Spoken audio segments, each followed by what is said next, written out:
নিবারণবাবু একজন কাঠের ব্যবসায়ী, দক্ষিণ কলকাতা নিবাসী। তিনি তার স্ত্রী ও যমজ কন্যা সন্তান নিয়ে খুব সুখী। তার দুই কন্যা সন্তান তুলিকা ও লিপিকা। এরা যমজ বোন হলেও চরিত্রগত দিক থেকে ছিল সম্পূর্ণ আলাদা। চেহারাও ছিল দুজনের দুই রকম। তুলিকা ছিল মায়ের মতন সুন্দরী, লিপিকা ছিল বাবার মতন চাপা রং। কিন্তু দুইজনকে খুব ভালোবাসতো। এদের নিয়ে খুব সুখী ছিল এদের বাবা মা। পড়াশোনা, নাচ, গান সবকিছুই শেখাতেন নিবারণবাবু দুই মেয়েকে। আস্তে আস্তে বড় হতে থাকে দুই বোন। এরা দুজনেই পড়াশোনায় ভালো ছিল। তুলিকা বেশ আত্ম অহংকারী ছিল। সে নিজের সমকক্ষ লোকেদের ছাড়া অন্য লোকেদের সাথে একদমই মিশতে পছন্দ করত না। বড় হওয়ার সাথে সাথে আরো অহংকারী হয়ে উঠতে থাকে তুলিকা। স্কুলেরও সবার সাথে সে কথা বলতো না। তুলিকা বরাবরই পরীক্ষায় 10 জনের মধ্যে থাকত। লিপিকা আর সে একই ক্লাসে পড়ত। লিপিকা নিজেও পরীক্ষায় পঞ্চম ষষ্ঠ স্থান দখল করত প্রতি বছরই। কিন্তু তার বেশি বন্ধুত্ব ছিল যেই মেয়েটি ক্লাসের সব থেকে পড়াশোনায় খারাপ তার সাথে। তাই সবাই লিপিকাকে বেশি ভালোবাসতো। লিপিকা তার বন্ধুদের সাথে টিফিন শেয়ার করত। তুলিকার এগুলো একদম পছন্দ ছিল না। তাই সে তার নিজের একজন বন্ধুর সাথে ছাড়া আর কারোর সাথে ক্লাসে কথা বলতো না। নিবারণবাবু সুমনা দেবী মেয়ের এই স্বভাবের জন্য খুবই চিন্তিত থাকতেন। বাড়ির কাজের দিদি মিনতির সাথে কখনো ভালোভাবে কথা বলতো না তুলিকা। তার মা অনেক বোঝাতেন, মানুষের সাথে ভালো ব্যবহার করাটাই আসল, না হলে তোমায় কেউ পরবর্তীকালে ভালোবাসবে না। তাই তুমি অহংকারটা ত্যাগ করো। কিন্তু তুলিকা সে কথার কোনো পাত্তাই দিত না। এভাবে দেখতে দেখতে তুলিকা আর লিপিকা বড় হয়ে ওঠে। তারা তাদের পড়াশোনা কমপ্লিট করে। তাদের দুই বোনের ইচ্ছা ছিল তারা জীবনে প্রতিষ্ঠিত হবে, স্বাবলম্বী হবে। এরপর দুই বোন কর্মজীবনে প্রবেশ করে। তারা দুই বোন আলাদা আলাদা দুটি মাল্টি ন্যাশনাল কোম্পানিতে জব পায়। তুলিকা প্রথম থেকেই চাইতো সে একদম ছোট পরিবারে বিয়ে করবে। অফিসেই তার সাথে আলাপ হয় রাজদীপের। তুলিকা দেখতে অসম্ভব সুন্দরী, যে কোনো ছেলেই তার প্রেমে পড়ে যাবে। সেরকম খুব সুন্দর দেখতে ছিল রাজদীপকে। তাই তাদের সাথে প্রথমে বন্ধুত্ব হয়। তারপর সেখান থেকে ভালোবাসার জন্ম নেয়। তুলিকা সব প্রথমেই জেনে নিয়েছিল। রাজদীপ খুবই সচ্ছল পরিবারের সন্তান।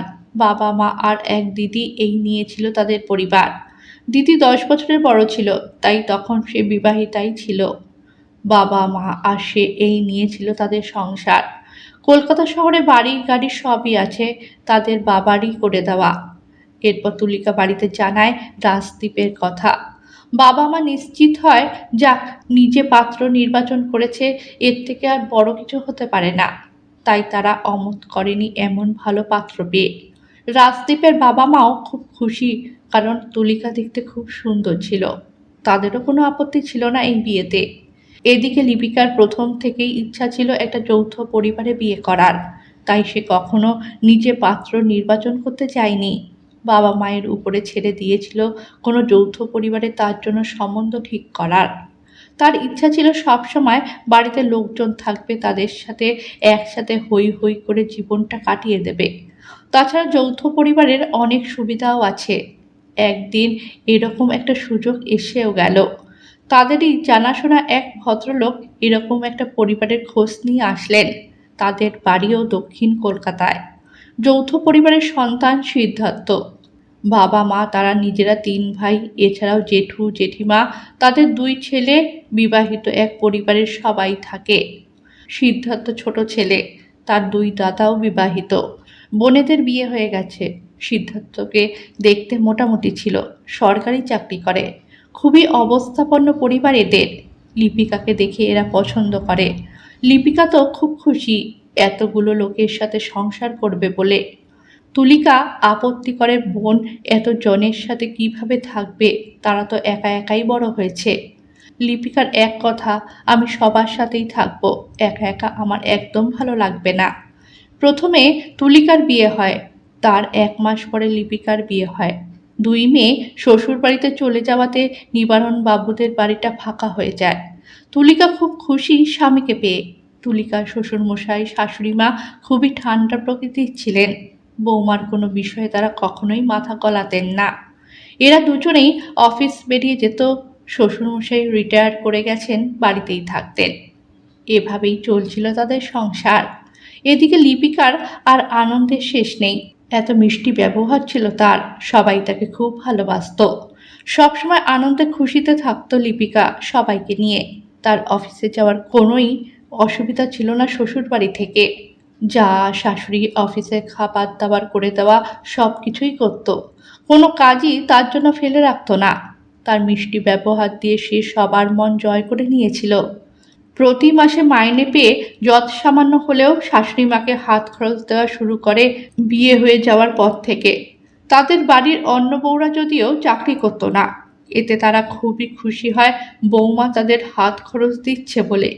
এছাড়াও প্রতি মাসে জায়েদের জন্য ছোট ছোট কোনো গিফট হলেও নিয়ে আসতো স্যালারি হওয়ার পরে।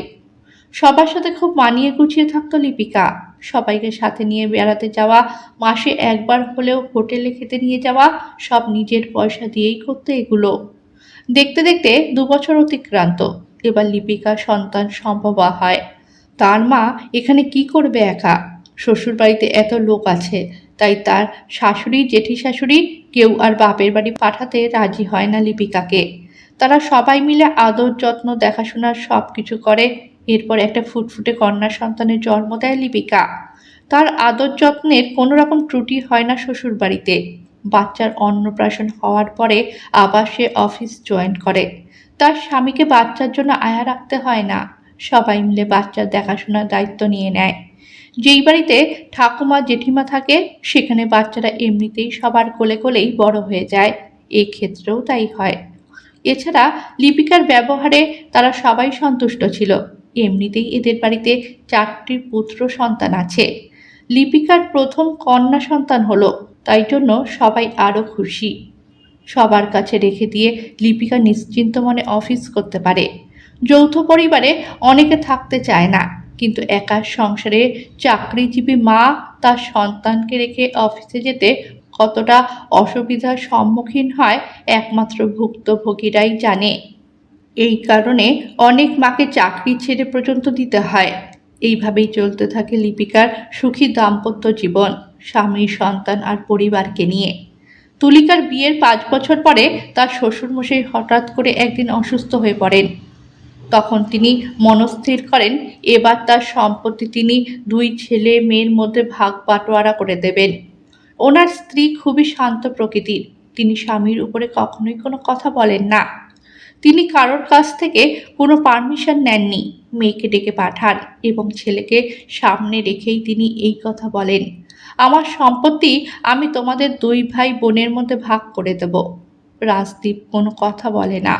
তার দিদি সুমিতা অন্যরকম। সম্পত্তি নিতে নারাজ ছিল সে। কিন্তু তাদের বাবা বলে, আমার যখন ২ সন্তান, আমি তাদের ২ জনকেই সম্পত্তি দেব। মেয়ে বলে তাকে কেন বঞ্চিত করব? এরপর তিনি ২ জনকেই তার সম্পত্তি সমান ভাগে ভাগ করে দেন। তুলিকা এই বিষয়টি মোটেই ভালো চোখে দেখেনি। এর প্রায় ৬ মাস পরে তিনি পরলোক গমন করেন। গীতা দেবী একদম ভেঙে পড়েন স্বামীকে হারিয়ে। ছেলে বৌমার কাছ থেকে সেরকম কোনোই আদর যত্ন কিছুই পেতেন না তিনি। এরপর তিনিও একদিন খুব অসুস্থ হয়ে পড়েন। হসপিটালে ভর্তি করতে হয় তাকে। মেয়ে জামাই সব কিছুই করেন। হসপিটাল থেকে বাড়ি আসার পর খুবই খারাপ ব্যবহার করতে থাকে তুলিকা তার শাশুড়ির সাথে। মানুষটার এই বাড়িতে থাকাই দায় হয়ে উঠেছে এখন। তুলিকা তার স্বামীকে বলে, সমস্ত সম্পত্তি যখন ২ ভাই বোনের মধ্যে সমান ভাগে ভাগ হয়ে গেছে, তাহলে তোমার দিদিকে বলবে মায়ের দেখাশোনা করতে। সম্পত্তির ভাগ নেওয়ার সময় যখন দুজনেই সমান, তাহলে দেখাশোনা করার সময় ছেলে কেন করবে? সেক্ষেত্রেও তো দুজনেরই সমান হওয়া উচিত। কোনো উত্তর দেয় না সে। সে তার দিদিকে ফোন করে সব জানায়। যথারীতি দিদি জামাইবাবু চলে আসে মায়ের কাছে। গীতা দেবী বলেন, আমি এখন কি করব বল? খুব অসহায় বোধ করছি এখানে। পারলে আমাকে একটা অনাথ আশ্রমে বা বৃদ্ধাশ্রমে দিয়ে আয়। সুমিতার স্বামী আকাশ খুব ভালো মনের একজন মানুষ। তাছাড়া সুমিতা নিজেও স্বাবলম্বী, সেও চাকরি করে। সে সমস্ত কথা শোনে এবং তার শালা আর তার বউয়ের বক্তব্য খুব ভালো করে শোনে। তখন আকাশবাবু বলেন, আজকেই আমি মাকে নিয়ে আমাদের বাড়ি চলে যাব। সেখানে আমার নিজের মাও আছে। আমি তো নিজেকে এখন খুব ভাগ্যবান মনে করছি, কারণ আমার কাছে দুজন মা থাকবে। তোমাদের কোনো কিছু নিয়ে চিন্তা করতে হবে না। তোমরা সুখে শান্তিতে সংসার করো। মা আমাদের সাথে খুব আনন্দে বাদবাকি জীবনটা কাটিয়ে দেবেন। এরপর স্বামীর ভিড়ে ত্যাগ করে চোখের জলে মেয়ে জামাইয়ের সাথে তাদের বাড়িতে চলে যান গীতা দেবী। এদিকে লিপিকার মেয়ের দেখতে দেখতে 5 বছর বয়স হয়ে গেল। সে এখন স্কুলে পড়ে।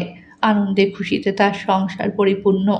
নিবারণবাবু খুবই লজ্জিত তার বড় মেয়ের এইসব কাণ্ড কারখানা দেখে। এইবার তুলিকা সন্তান সম্ভবা হয়েছে। তাকে তো দেখাশোনা করার লোক নেই, অগত্যা সে বাপের বাড়িতেই আসে। এরপর সে একটি পুত্র সন্তানের জন্ম দেয়। বাপের বাড়িতে 6 মাস থাকে, ধুমধাম করে ছেলের মুখে ভাত দেয়। শাশুড়ি ননদ আসে অতিথির মতন। তুলিকার শাশুড়ি খুব খুশি নাতি হয়েছে বলে। এরপর তুলিকা বুঝতে পারে শাশুড়ি মাকে বাড়ি থেকে বিতাড়িত করে সে কত বড় ভুল করেছে। অফিস জয়েন করার সময় চলে এসেছে, কিন্তু বাচ্চাকে কার কাছে রেখে অফিস যাবে? খোঁজ করতে থাকে আয়া নার্সের। মনে তার সবসময় সন্দেহ থাকে, তাই কাউকেই তার পছন্দ হয় না। রাজদীপ তখন বলে, তোমার তো আগে ভাবা উচিত ছিল। আজকে মা যদি বাড়িতে থাকতো, এই অসুবিধার সম্মুখীন আমরা হতাম না। গীতা দেবী মেয়ের বাড়িতে মহা আনন্দে থাকেন তার নাতি নাতনিকে নিয়ে। এছাড়া মেয়ে শ্বশুর বাড়িতে আরও লোক আছে, তারাও মাথায় তুলে রাখেন গীতা দেবীকে। তুলিকার ছেলে একটু রুগ্ন প্রকৃতির, প্রায় ভোগে। এরপর রাজদীপ একদিন ঠিক করে মাকেই বাড়িতে নিয়ে আসবে। সেই মতো মায়ের কাছে প্রস্তাব যায়। দিদি তার এই প্রস্তাব নাকচ করে দেয়। আর গীতা দেবী নিজেও বলেন, আমার শরীরের এখন সামর্থ্য অনেক কমে এসেছে, তাই তোমাদের আশানুরূপ কাজ আমি নাও করতে পারি। তখন তো আবার তাহলে বিতাড়িত হব। আমার সম্পূর্ণ আশীর্বাদ রইল আমার নাতির উপরে। তোমরা নিজেদের মতো লোক দেখে বাচ্চা মানুষ করো। আমি আর কি বলবো বলো? ওইদিকে লিপিকার সন্তান সম্পূর্ণরূপে মানুষ হচ্ছে শ্বশুরবাড়ির লোকেদের সাহায্যে। সে স্কুলে যায় কোনোদিন তার দাদু ঠাকুমা কাকিমা জেঠিমার সাথে। তারা দেওয়া নেওয়ার পুরো দায়িত্ব নিয়েছে। আর লিপিকা মনের আনন্দে অফিস করে সংসার করে। এরপর তুলিকাকে বাধ্য হয়ে চাকরি ছাড়তে হয় সন্তানের দেখাশোনা করার জন্য, আর তাকে মানুষ করার জন্য। এখন সে নিজেও বুঝতে পারে কত বড় ভুল সে করেছে। লিপিকা যেখানে সন্তানকে মানুষ করছে পুরো শ্বশুরবাড়ির লোকেদের সাহায্যে, তার উপরে সে চাকরিও করছে। আর নিজের একটা এত ভালো চাকরি ছেড়ে দিতে হলো শুধু তার নিজের ভুলের জন্য। শাশুড়িমা এখন আর বললেও আসতে নারাজ। যৌথ পরিবারে থাকার সুবিধাগুলো বেশিরভাগ মানুষই বুঝতে পারে না। সবসময় ভাবে একা থাকলে বুঝি খুব ভালো থাকা যায়, কিন্তু একা থাকার সুবিধা যেমন আছে, অসুবিধাও তেমন আছে। একটু ত্যাগ করলে অনেক কিছু পাওয়াও যায়।